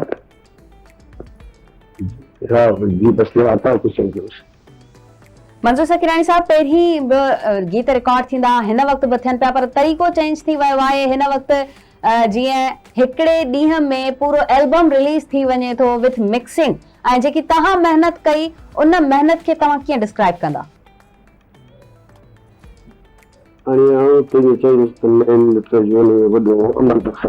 जी छो जो गीत जेको ॾींहं में जेको पिक्चर थींदा 4 पैना बि थींदा हुआ त उहे एॾो असांखे थकंदा न हुआ।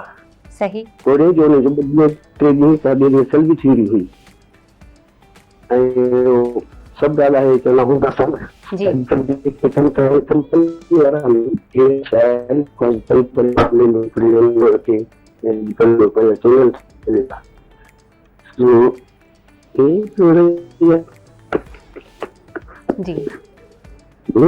जी ठीकु आहे मंजूर सखीरानी साहब, इहो ॿुधाइजो जीअं असां सिखण सिखाइण जे मरहले जी ॻाल्हि कई, अव्हां बि हिन ॻाल्हि जो ज़िक्र कयो त नौजवान सिखणु नथा चाहिनि, त कुझु साल पहिरियां सिंध हुकूमत बि इहो इनिशिएट खयों त स्कूलनि जे लेवल ते जेको आहे उहे म्यूज़िक जा टीचर हायर कया विया ऐं प्रॉपरली उन्हनि इहो इनिशिएट कयो त स्कूलनि में असां म्यूज़िक सेखारींदासीं। इन हवाले सां अव्हांजो छा मौक़िफ़ आहे, तव्हां किथे हिन में का बारीकी ॾिसी पिया ॾिसो पिया? मां ॻाल्हि थी कई न त जॾहिं कंपनी में रही हुन जेके म्यूज़िशियन खे अहिड़े तरीक़े सां जेके ताल कुझु इन जो तालुक छो रखे। अच्छा मंजूर सखीरानी साहब, तव्हांजी महिरबानी, आवाज़ टीवी खे तव्हां पंहिंजो क़ीमती वक़्तु ॾिनो। नाज़रीन, लेजेंडरी सिंगर, सिंध जो वॾो ऐं नाले वारो आवाज़ मंजूर सखीरानी साहब हिन वक़्तु आवाज़ टीवी जे मॉर्निंग विथ आवाज़ में असां सां कनेक्ट हुआ। उन्हनि जो इहो ई चवणु आहे त उहे इंडस्ट्रियूं न आहिनि रहियूं, उहे माण्हू न आहिनि रहिया, उहे लेजेंडरी असांजा शाइर न आहिनि रहिया, उहा शाइरी न आहे रही, पर पोइ बि म्यूज़िक हले पियो, म्यूज़िक जी दुनिया हलंदी रहंदी। छा चवंदा? बिल्कुलु ईअं ई आहे नाज़रीन, मंजूर सखीरानी साहब इहो बि असां सां डिस्कस करे रहिया हुआ त सिखण ऐं सेखारण वारो मरहलो जेको आहे उहो रुकी वियो आहे ऐं उहो इन करे रुकियो आहे त खोड़ सारे नौजवाननि शॉर्टकट सम्झो आहे। पहिरियां इहो हूंदो हो जॾहिं को फनकार थियणु चाहींदो हूंदो या को ॻाइणो थियणु चाहींदो हूंदो, उहो बाक़ाइदा पंहिंजो को उस्ताद मुक़ररु कंदो हो ऐं उन उस्ताद वटि रोज़ाना बेसिस ते उहो रियाज़ कंदो हो, उहो साज़ पंहिंजा सिखण जी कोशिशि कंदो हुयो ऐं बाक़ाइदा उनखे उन म्यूज़िक जे मरहलनि तां गुज़ारियो वेंदो हो।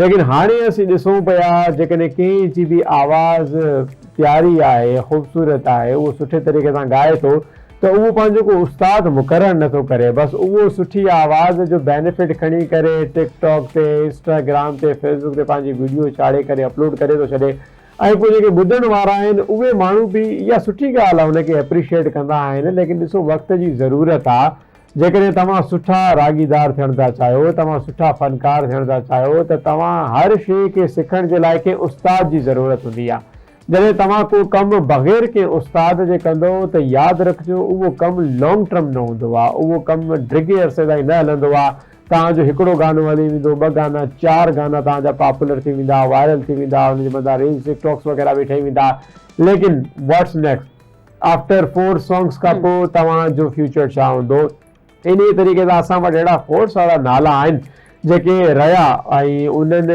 इहा ई ग़लती कई त उहे नौजवान जेके इन म्यूज़िक इंडस्ट्री जी तरफ़ हीअं अचनि था पिया तव्हांजी आवाज़ ख़ूबसूरत आहे तव्हांखे अलासी सलाहियत ॾिनी आहे सुठो ॻाइण जी तव्हां पंहिंजे साज़ सां माण्हुनि खे महसूसु करे था सघो त तव्हांखे इन शइ जे मथां बि कमु करणु घुरिजे त जेकॾहिं अव्हां को गानो ॻायो था उन खां पोइ हिकिड़ो सुठो उस्ताद मुक़ररु कयो जेको अव्हांखे म्यूज़िक जे तमामु स्टेजिस सां वाबस्ता कराए करे तव्हांखे सेखारे सघे सही चयो तव्हां मुबशिर ऐं इन में हिकिड़ी ॿी बि ॻाल्हि तव्हां एड कयो अगरि त उहा बि बहितर थींदी त शाइरी जी सिलेक्शन तव्हां ओड़ी कयो जेकी तव्हांजी लॉन्ग टर्म हले आवाज़ ठीकु आहे अॼु न आहे सुभाणे सही थी वेंदो परीहं सही थी वेंदो छो त तव्हांजा उस्ताद मौजूदु आहिनि तव्हांजा सेखारण वारा तव्हांखे गाइड करण वारा मौजूदु आहिनि पर शाइरी हिकिड़ो वॾो इम्पैक्ट रखे थी ऐं सिर्फ़ु तव्हांजी ज़ात लाइ न पर सोसाइटी लाइ बि सो जॾहिं तव्हां शाइरी जी सिलेक्शन कयो त उहो प्लीज़ उहा वल्गर शाइरी सिलेक्ट न कयो कंहिंखे पॉइंट आउट करण लाइ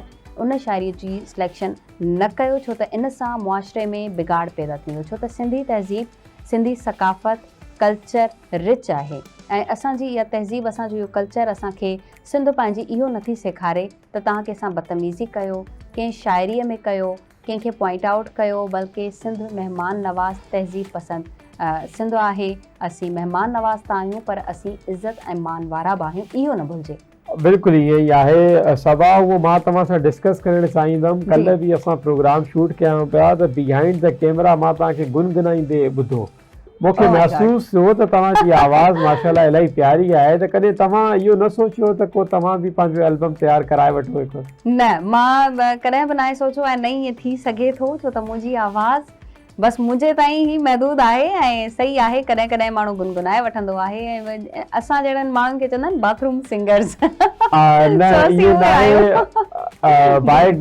बाय शोर मां 100% इहा कंफर्म ॻाल्हि तव्हां सां करे रहियो आहियां कल्ह सबा मैडम असांजी जेका आहे उहा बिहाइंड द कैमरा गुनगुनाए पई मुंहिंजे कननि ताईं आवाज़ पहुती त मूंखे इलाही सुरीलो आवाज़ महसूसु थियो ऐं मूंखे वॾो सुरूर मिलियो त यकीनन जेकॾहिं तव्हां ॿुधणु चाहियो था सबा ऑन कैमरा तव्हांखे को कलाम ॿुधाए त जेके प्रोग्राम ॾिसी रहिया आहियो इहो तव्हांजो फीडबैक ॿुधाईंदो सोशल मीडिया ते जेकॾहिं अव्हां इहे क्लिप ॾिसी रहिया आहियो त तव्हांजा कॉमेंट्स ॿुधाईंदा ऐं तव्हांजे कॉमेंट्स इहो फ़ैसिलो कंदा पोइ असां इनशाला की नेक्स्ट प्रोग्राम में पंहिंजी मेज़बान खे ज़रूरु हिकिड़ी सुठी आवाज़ सां गॾु ॿुधंदासीं मुबशिर तव्हांजे इन फीडबैक चवण सां ई हिकिड़ो फीडबैक मूंखे हिते मिली वियो ऐं जुनैद चई रहियो आहे त अगरि सबा ॻाल्हि त मां भॼी वेंदुमि सो हाणे ई असांजा ओबी ऑपरेटर ऐं कैमरामैन भॼी वेंदा त पोइ असां छा कंदासीं यकीनन तव्हां ॾिसंदा जंहिं ॾींहुं सबा ऑन कैमरा तव्हांखे को सुठो कलाम ॿुधाईंदी तव्हां बि चाहींदा त सबा जो बाक़ाइदा एल्बम अचंदो ओ माय गॉड हाणे मुबशिर